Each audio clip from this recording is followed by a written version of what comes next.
प्यार जदों हुंदा ना पहली बार ही हुंदा, जिन्नी बार मर्जी हो जाओ पहली बार ही हुंदा। भाजी माड़ा जिहा बैग चकोगे जी? दरअसल चक तो उहदा मैं भी सकदा सीगा जी, मेरे ना जी हत्थ ते सट लगी हुई आ। ਉਹ ਹੋਇਆ ਕਿ ਜੀ ਕੱਲ ਮੈਂ ਮੱਝ ਨੂੰ ਪੱਠੇ ਪਾ ਰਿਹਾ ਸੀਗਾ ਜੀ ਤੇ ਪਿੱਛੋਂ ਬਲਦ ਖੁੱਲ ਗਿਆ ਵਗੈਰਾ ਵਗੈਰਾ। ਉਹ ਤੁਸੀਂ ਜੋ ਹੁਣ ਮਰਜ਼ੀ ਕਹੋ ਜੀ, ਆਪਾਂ ਤੁਹਾਡੀ ਕਿਸੇ ਗੱਲ ਦਾ ਬੁਰਾ ਨਹੀਂ ਮੰਨਣਾ ਹੈਗਾ, ਕਿਉਂਕਿ ਤੁਸੀਂ ਵੀ ਕੈਨੇਡਾ ਚੱਲੇ ਆ, ਮੈਂ ਵੀ ਕੈਨੇਡਾ ਚੱਲਾਂ। 20 ਘੰਟਿਆਂ ਦਾ ਸਫ਼ਰ ਆ, ਜੇ ਇਕੱਠੇ ਰਹਾਂਗੇ ਤਾਂ ਹੀ ਸੌਖਾ ਲੰਘੂ। ਹਾਂ ਬਸ ਆ ਤੁਸੀਂ ਆ 9 ਸਕਿੰਟ ਦਾ ਧਿਆਨ ਰੱਖਿਓ। 9 ਸਕਿੰਟ ਨਹੀਂ, ਅਨਾਉਂਸਮੈਂਟ ਹੁੰਦਾ ਹੈ। ਆ ਜੋ ਵੀ ਹੁੰਦਾ ਧਿਆਨ ਤਾਂ ਰੱਖੋਗੇ ਨਾ। ਕੋਵੇ ਕਿੱਥੇ ਜਾਣ ਡੇ ਜੇ? मैं तेरे नाल 20 घंटे तक ही 30 सेकंड भी नहीं बैठ सकती।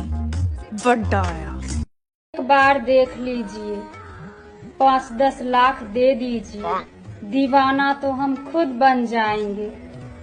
आप बस अपना प्रॉपर्टी मेरे नाम कर दीजिए। एक बार